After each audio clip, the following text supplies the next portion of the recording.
കലയും ജീവിതവും. ഭാഗം 1.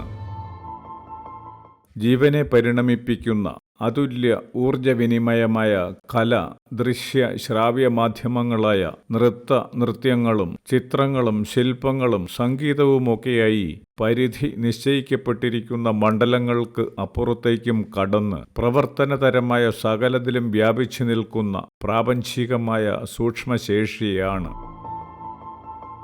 ഊർജവിനിമയം എന്ന പ്രാപഞ്ചികമായ ചാതുര്യവും ആസ്വാദനവുമായി അനുഭവപ്പെടുന്ന ഈ അവസ്ഥയിലെ കല എന്നതിലൂടെ ആവശ്യങ്ങളും സങ്കല്പങ്ങളും അലിഞ്ഞുചേരുന്ന സംഗമ സൗന്ദര്യം എന്ന നിലയിൽ ജീവിതത്തിന് വേണ്ടുന്ന സാധാരണ ഉപകരണങ്ങളുടെ സൃഷ്ടി നടക്കുന്നുവെന്ന് പറയാം. ഓരോരുത്തരും പാർക്കുന്ന വീടും പരിസരവും എടുത്തു കണ്ടാൽ തന്നെ ജീവപരിണാമ കാരണശേഷിയായി പ്രവർത്തിച്ചു നിൽക്കാൻ കഴിയുന്ന കല എന്ന ഊർജവൈഭവത്തിൻ്റെ ഓരോ ജീവനിലുമുള്ള സ്വാധീനവും ഉപയോഗവും ഏതു തരത്തിലാകുന്നുവെന്ന് ബോധ്യപ്പെടാനും കഴിയുന്നു.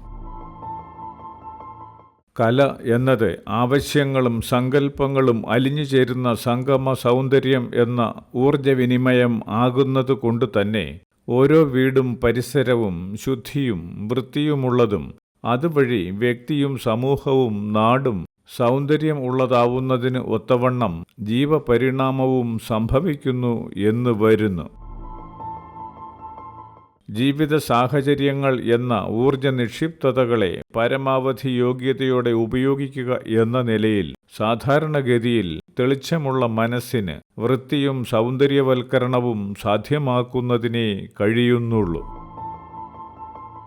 ഓരോ മനുഷ്യനും ഓരോ രൂപവും അതിനൊത്ത സൗന്ദര്യവും കലാബോധവും ലഭിച്ചത് കടന്നുപോയ കാലങ്ങളിലൂടെ ചെയ്തിരിക്കുന്ന നിരവധിയായ പ്രവർത്തനങ്ങളുടെ ആനുപാതികമായ യോഗ്യതയാലും ഭാവനകൾ ലയിച്ച സങ്കല്പങ്ങളുടെ പരിണതി എന്ന നിലയിലുമാണ്.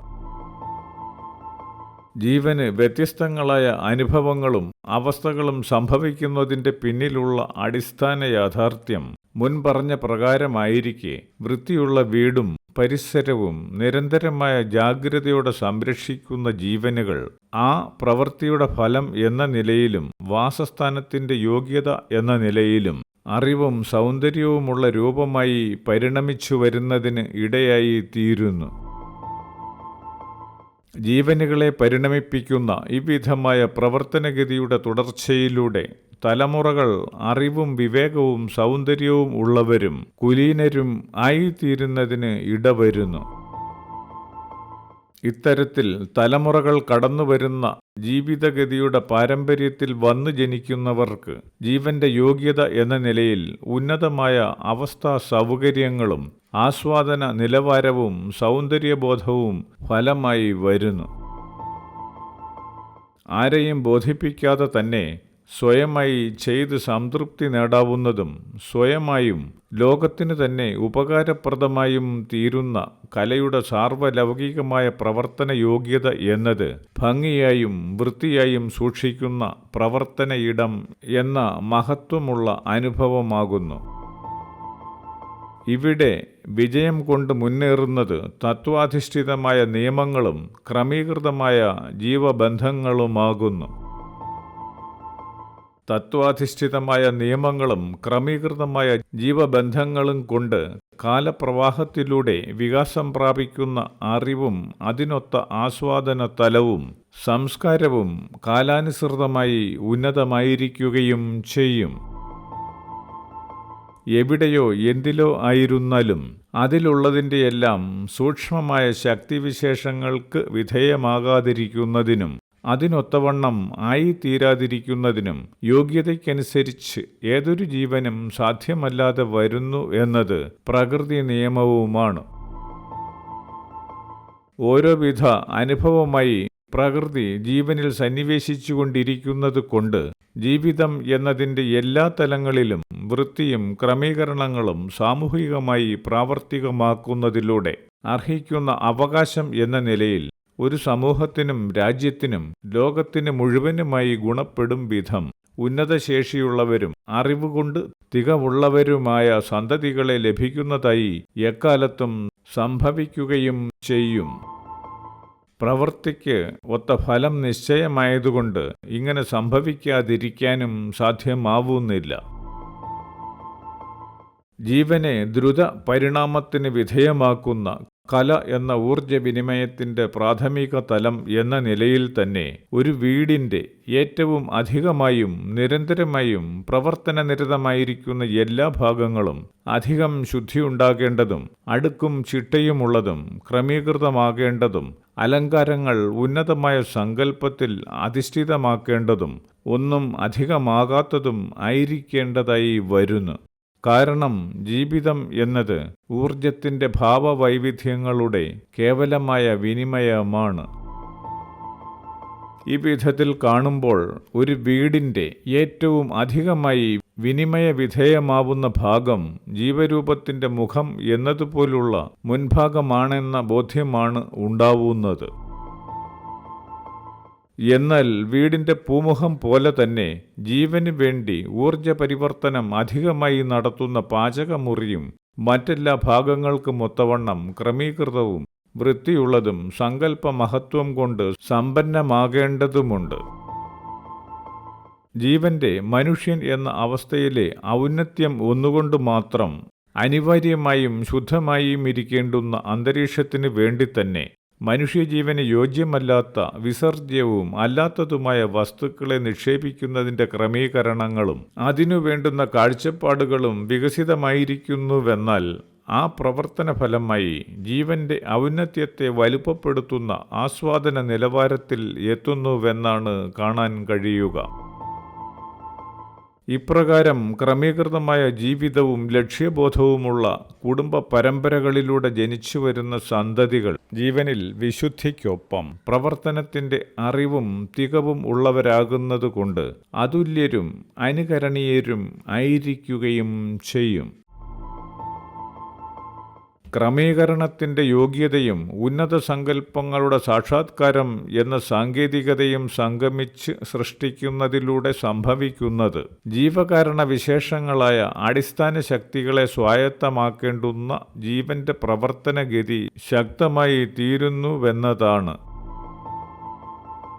ക്രമീകരണങ്ങളും സാങ്കേതികതയും ചേരുന്ന പ്രവൃത്തി തന്നെയാണ് ജീവരൂപത്തിൻ്റെ സൗന്ദര്യവും ലക്ഷ്യബോധത്തിൻ്റെ ഔന്നത്യവും സ്വഭാവമഹിമയും കാര്യശേഷിയും ഉയർന്ന ആസ്വാദന നിലവാരവുമായി സംഭവിച്ചു വരുന്നതും.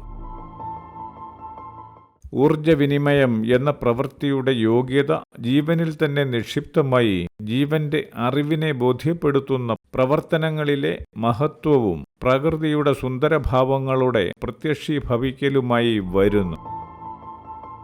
ശുദ്ധിയും വൃത്തിയും അത്തരം ലക്ഷ്യങ്ങളുമില്ലാത്ത ജീവനും സമൂഹവും സൗന്ദര്യം നഷ്ടപ്പെടുത്തുന്നവരും അറിവില്ലാത്തവരും വികലമായ ആസ്വാദന ബോധമുള്ളവരുമായി തലമുറകളിലൂടെ രൂപപ്പെട്ടു വരുന്ന സ്ഥിതി ഉണ്ടാവുന്നു. ഇത്തരത്തിൽ സംഭവിക്കുന്നതുകൊണ്ട് കാലങ്ങളിലൂടെ സങ്കല്പ പ്രത്യേകതകൾ മുഖാന്തരം പരിണാമം പ്രാപിച്ചു വരുന്ന സൃഷ്ടികളാകുന്ന കലാരൂപങ്ങളിൽ വികല സ്വഭാവവും പൈശാചികമായ വന്യതയും നിക്ഷിപ്തമാവുന്നതിന് ഇടവരികയും ചെയ്യുന്നു. സാധാരണക്കാരായ മനുഷ്യർക്കും ഏറ്റവും ഉയർന്നവർക്കും ജീവിതാരംഭം മുതൽ അനുഭവമായി വരുന്ന ഈ അവസ്ഥാഗുണം ജീവനിൽ നിക്ഷിപ്തമാക്കുന്ന പരിചയം എന്ന നിലയിൽ മുന്തിയ ശക്തിവിശേഷങ്ങളായ പ്രവർത്തനഗതിയിലെ സൗന്ദര്യം എന്ന നിലയിലും കല എന്ന നിലയിലും ധരിക്കുന്നതിനും അനുഭവിക്കുന്നതിനുമുള്ള വികലശേഷിയായി ജീവനെ അധോഗതിയിലേക്ക് പരിണമിപ്പിക്കുന്നു എന്ന് വരുന്നു. വികസ്വരമാകുന്ന ജീവന്റെയും സമൂഹത്തിൻ്റെയും വികലമായ ആസ്വാദന നിലവാരം എന്നതും അനുഭവമെന്നതുമായ അവസ്ഥ സ്വഭാവ വിശേഷങ്ങൾ ഇവിധം ലഭ്യമായി വരുന്നതുമാണ്. എന്നാൽ ദൃശ്യാവസ്ഥയിലെ സൂക്ഷിപ്പിനൊപ്പം ജീവനുകളിൽ നിക്ഷിപ്തമായി വരുന്ന അറിവ് എന്ന ഭാവനാമണ്ഡലത്തിൻ്റെ വിശാലതയാണ് ദൃശ്യവും ശ്രാവ്യവുമായ കലയിൽ അടങ്ങിയിരിക്കുന്ന അതുല്യ വികാരങ്ങളെ തിരിച്ചറിയാനുള്ള വൈഭവമായി പരിഗണിക്കുന്ന ആസ്വാദനശേഷിയും.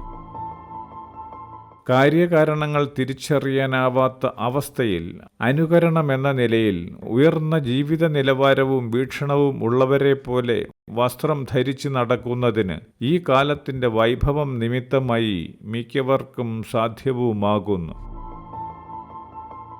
എന്നാൽ ബാഹ്യാവതരണത്തിൽ ഇவ்விധത്തിലുള്ള പ്രകടനപരത കൊണ്ട് സമ്പന്നരായിരിക്കുന്ന പലർക്കും ജീവിതം എന്ന കുടുംബ സംവിധാനത്തിലും സാമൂഹികമായ ഇടപെടലുകളിലും വൃത്തിയും ശുദ്ധിയും അച്ചടക്കത്തിൻ്റെതായ ക്രമീകരണങ്ങളും വരുംകാല യോഗ്യതയെ ലക്ഷ്യം വയ്ക്കുന്ന വിശാല മനസ്സും ഭാവനാസമ്പന്നതയും ഇല്ലാത്തതായി കാണുകയും ചെയ്യുന്നു.